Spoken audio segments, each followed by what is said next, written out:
na?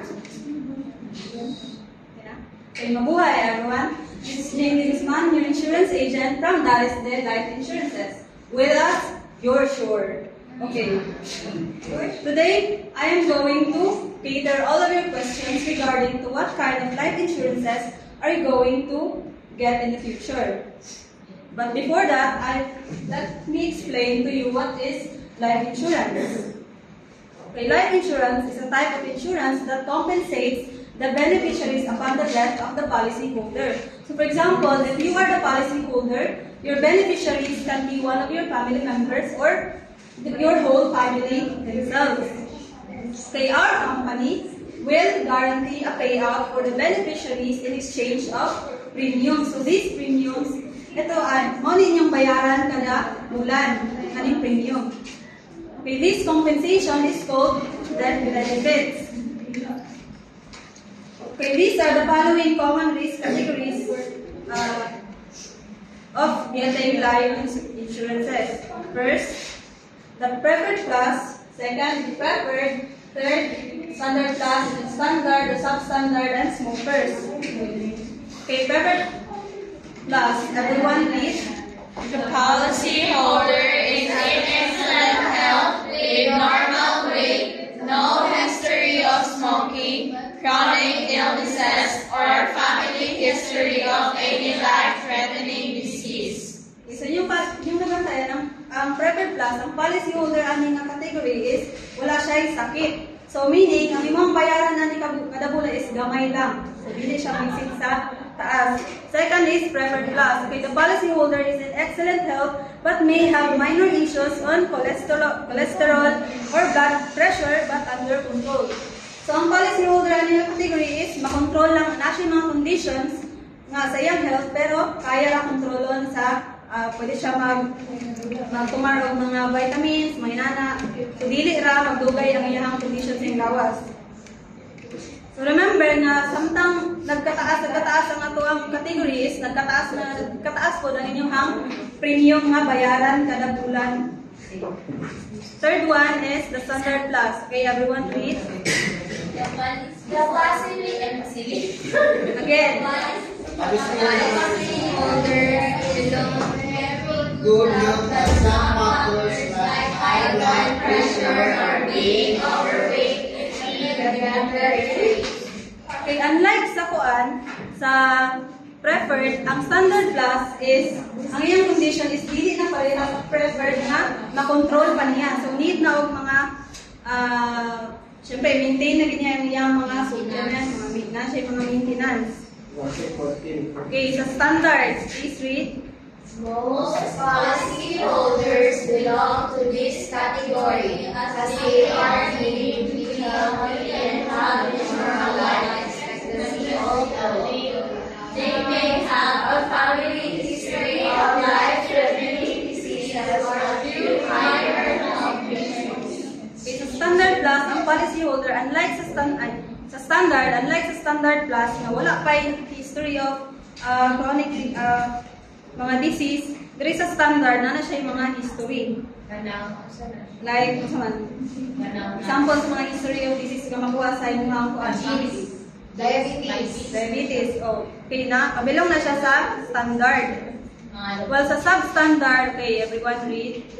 Those with serious health issues like diabetes or heart disease are based on a co-rating system, ranked from the highest to lowest. On average, the premiums will be similar to standard with an additional 25% lower claim on label ratings. Okay, so sa standard at substandard, diri na mosulod ang mga policyholder nga naay mga lala nga sakit nga kailangan gyud og intensive care. So meaning kung maabot na sila diri nga categories, mas taas na gid ang ilang bayronon sa ilang premium para sa ilang insurance. Okay, the last one is the smoker. Okay, everyone read. Due to an added risk of smoking, the policyholders in this category are guaranteed to pay more. Aside from health class, age is also a critical factor in determining premiums. Therefore, premiums. Okay, sa smoker, regarding sa imong overall health, bisan pa og healthy ka, naka-exercise ka o motubong ka sa preferred nga category, bisan pagkuan, basta kay smokers ka, mabilong yun ka sa smokers nga category. So, bisan pag healthy ka, pero mas taas gid ang imong vitamin kay mabilong kay basta kay smokers. So, daghan man og risk ang makuha sa pagpanigarilyo. Kung yun sa mga sakit nga makuha sa pagpanigarilyo. Ang cancer. Ang cancer. Yun sa pa.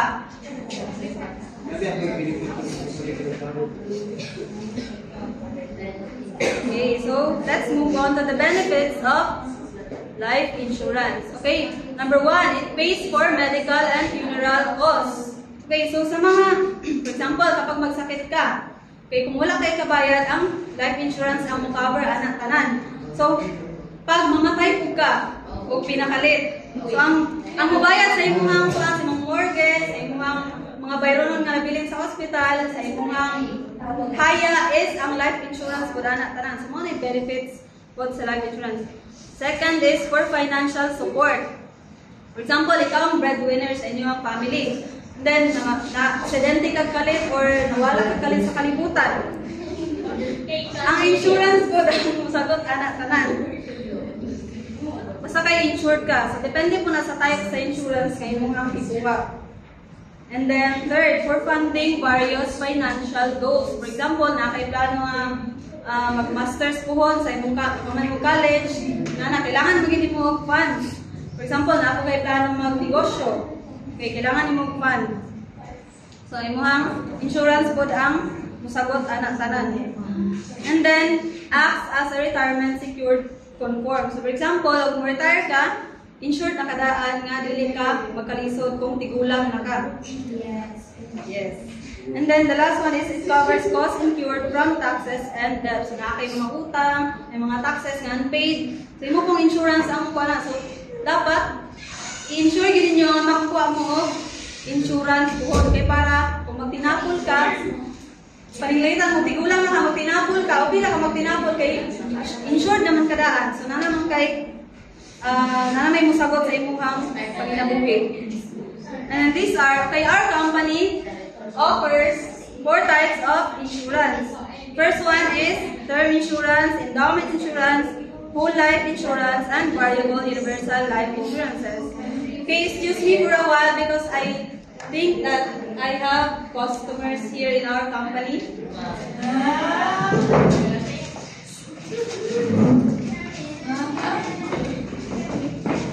Good morning, ma'am. How may I help you? Hi, Jean. We're considering getting a life insurance, but we're not sure what type is right for us. Can you help us? Yes, you've come to the right place. Now, I'll explain to you each so that you can make an informed decision. Okay, what do you want to know about life insurances?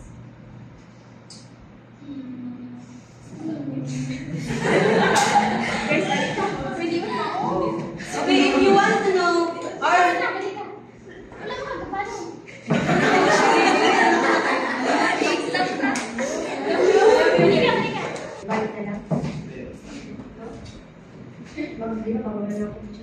may good morning, ma'am. How may I help you? Hi, insurance agent Jean. We're considering getting a life insurance, but we don't know what's good for us. Can you help us? Yeah, we've heard about term, endowment, whole life, and VLO, but I don't really understand the difference. Yes, you've come to the right place. Now I'll explain each so that you can make an informed decision. That sounds a good place to start. Okay, let's start with term insurance. Okay, term insurance is the easiest and most affordable type. So it provides coverage, it has a coverage set for 10, 20, and 30 years. Now, if something happens to you within the policy term, your beneficiaries get the payout. Now, if you outlive the policy term, the policy expires with no payout. So there's no saving or investment in it? Yes, ma'am, it's purely protection. That's why it's the cheapest than the other types of life insurances. Got it. But what about the endowment insurance? But endowment insurance is a mix of savings and insurance. So, it has a maturity date between 10 and 30 years. Now, if something happens to you within the policy term, your beneficiaries get the payout. But if you survive the policy term, you receive lump sum amount. So it's good for people who want long-term, who has a long-term financial plan like education and retirement. That sounds interesting. So, like for saving with insurance protection? Yes, ma'am. So now let's talk about whole life insurance. Okay, whole life insurance provides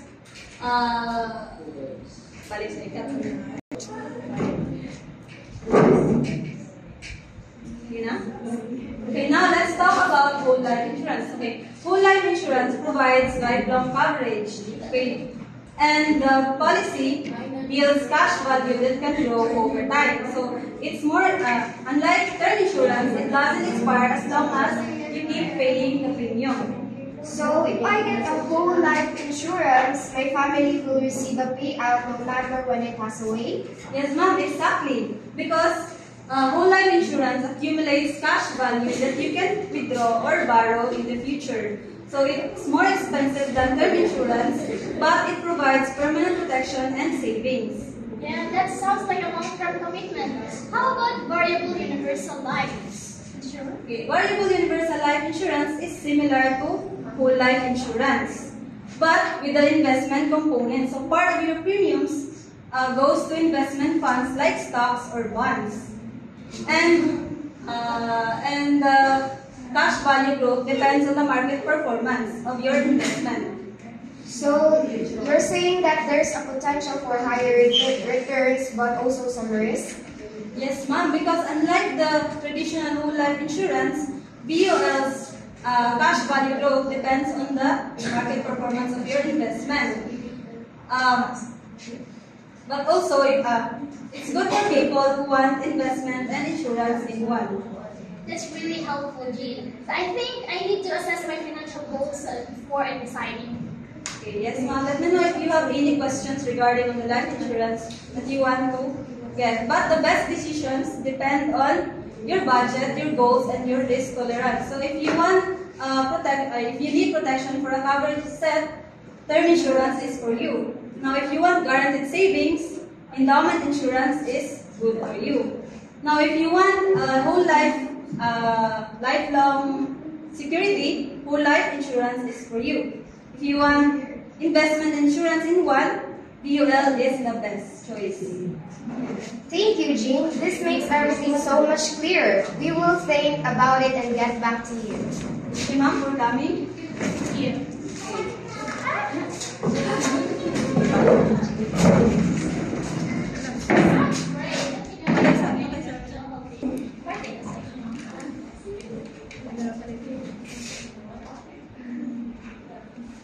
Yeah. Okay, hello again, everyone. This is me again, Jean Guzman. But this time, I am your certified financial consultant from Dales de Finance Incorporated, your golden guide for your future. Okay, together with my co-founders, Miss Hazel P. Dahula and Miss Eden Grace Lisua, we are thrilled to have you here today attending this seminar on how to manage your finances to become financially stable. Okay, let us talk what is financial stability. Okay, who are teachers here? Teachers. Teachers! Here. Yes, I guess all of you are teachers here attending this seminar. Okay, like anyone else, teachers also aim to become financially stable. So if not today, maybe in the future, right? Okay, being financially stable means confidence with the financial situation. So you are debt-free. You are also worryless paying the bills because of available funds. And you have money savings for future goals and enough emergency funds on your pocket. Okay, what is financial stability? Let us read. It's not about being rich. Everyone read. It's not about being rich, but rather more of a mindset. It is living a life without worrying about how to pay the next bill. And not being stress-free about money while focusing energy on other parts of life. Okay, thank you. is financial stability. Now, let us talk. Okay, we have question here. What strategies do you do to achieve financial stability? Okay, isa lang. Mr. Mark Mansa.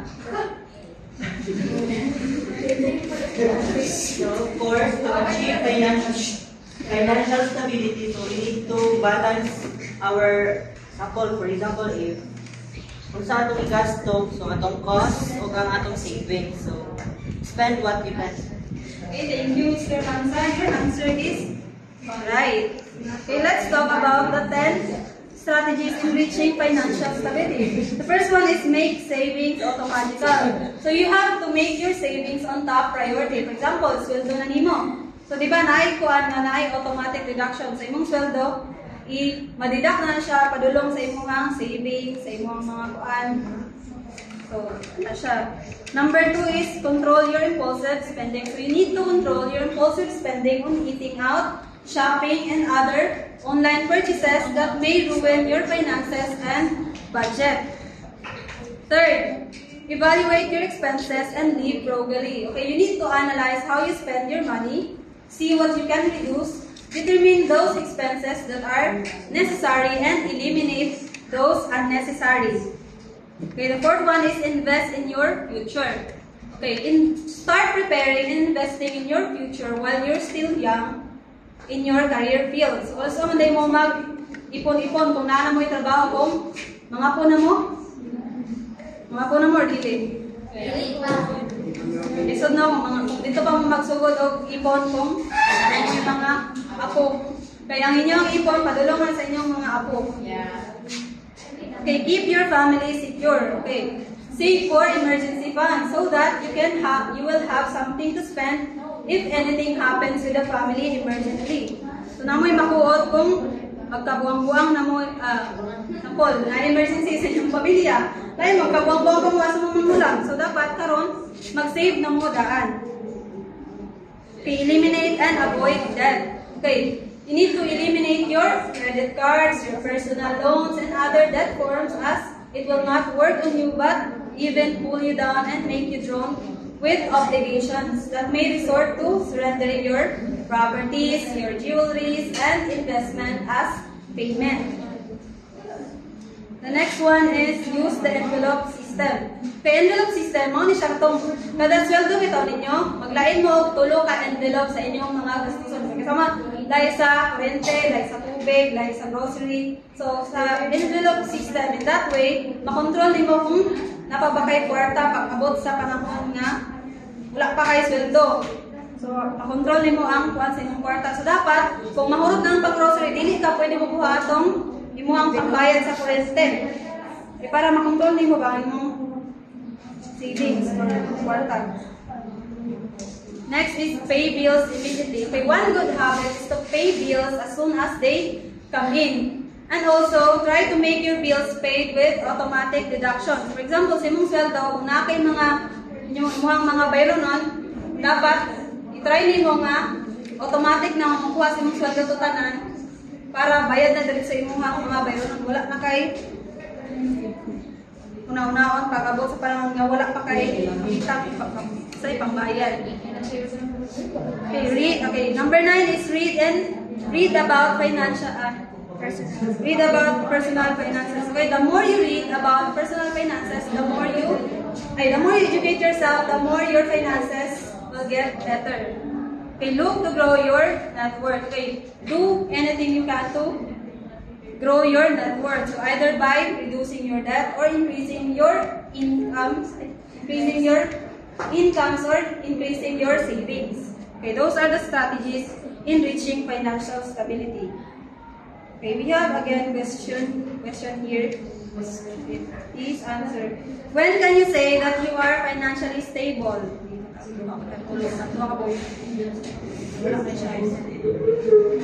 Miss Angel Faith Ramos.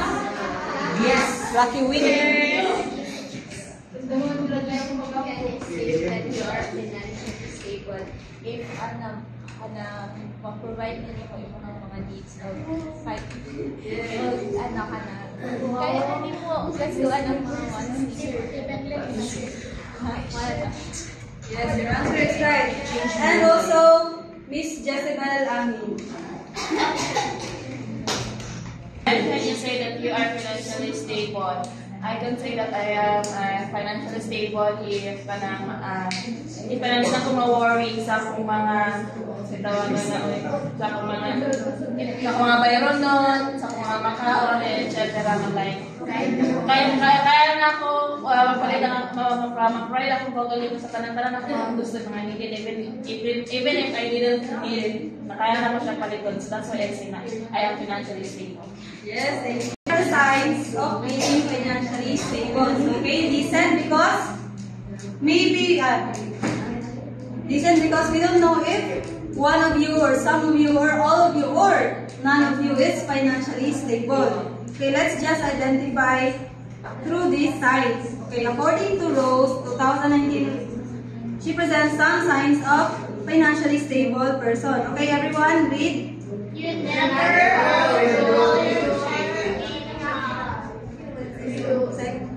Overdraw. Yes. Ay, tanan. You don't sleep or finances. You use for convenience and war, but never out of necessity. You don't worry about losing your job. You pay your bills ahead of time. People ask your opinion about financial matters and you inspire them. You're generally happy with your financial situation. You finance your cars over 5 years or less if you take loans at all. You contribute more to your retirement. You don't feel guilty when you're out for special occasions. Okay, are you experiencing these signs? No. Sadly. Okay, you need to come here more often so that you can makabalo ka mo sa mga strategies para may mong financially stable and then ma-experience nyo finally yung mga signs. Okay, I will read na lang. Okay, you can afford to buy the things you really want. Yes. Yes or no? Okay, the recreational spending doesn't appeal to you. Okay, you're a natural saver. Natural saver ba mo? Maybe. Mga gastador yung tanan. Okay, you're generous with money when it comes to charities of helping others. Even if I don't have money. Yes. Good. Very good ka na. You're confident about your future. Are you confident about your future? Okay, your net worth grows significantly from year to year. Nako mo yung negosyo nga, nag-grow inyong money? Year? Okay, you have substantial equity in your home. Wala? Namoy asin? Very good. Okay, you consistently live beneath your means. Short man sa Okay, you could survive for months without a paycheck.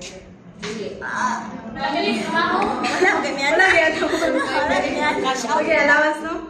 Okay, you feel in control of your finances and never dominated by them. Yes or no? Diba?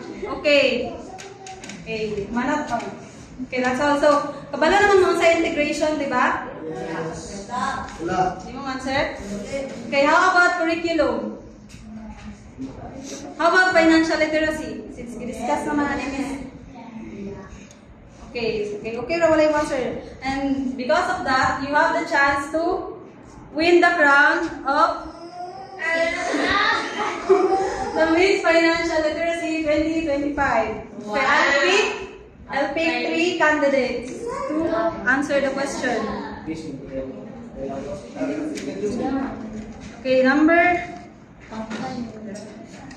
Okay, candidate number 1 goes to Miss Juliana.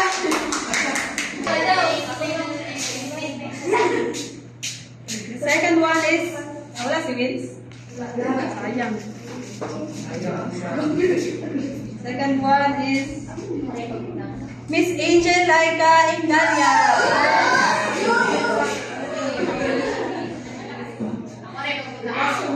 Third one is Miss Elaine Ligaya. Okay, let's call on candidate number 1.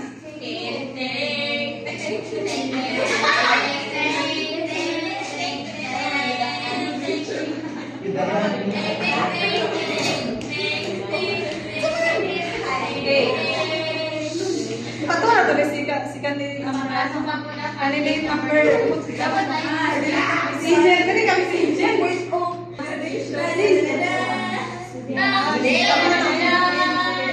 Okay, candidate number 2.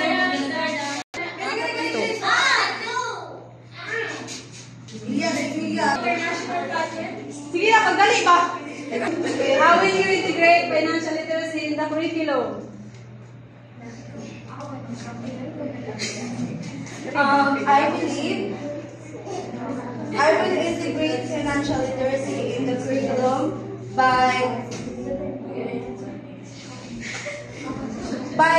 connecting it into interdisciplinary approach, because in interdisciplinary approach we already know that it's not focuses on one thing or we can approach that to the other subject. What are the subjects?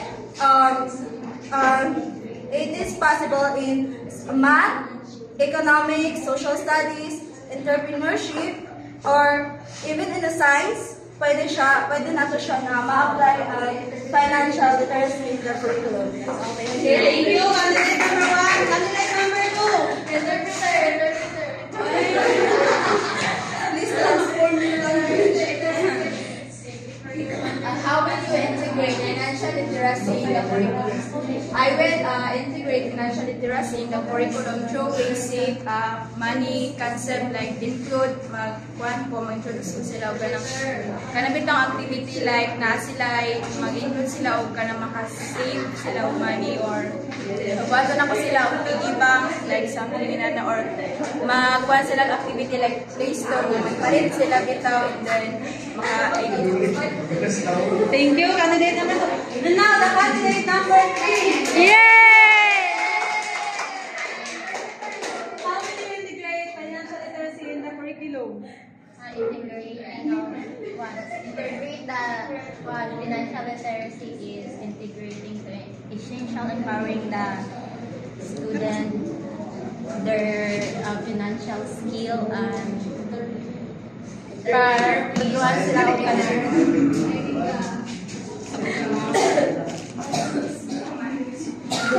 financial skill and knowledge to how to manage their finance. Example, mag-interpret ka sa mathematics. So, for example, kanang ikuha nila sa life, kanang scenario, kanang real life scenario nila, kung saan pag-budget, kung saan pag-kuhan, yun sa economic is a fundamental how to kanang kuhan, pag-adapt sa mga opportunity costs, dayon sa dayon isa pa kanang kung saan pag-budget, dayon pag-save sa mga money para dapat ang nahon dyan ibutang sa paano guys, dapat ang ibutang yun sa utok. Interest pa tapos sila, for example, beginning learning man to, elementary man yun tayo. Tuduan yun nato sila isaon ang unsa ang unahon, dapat unahon kung isaon po ang dapat dili unahon kasi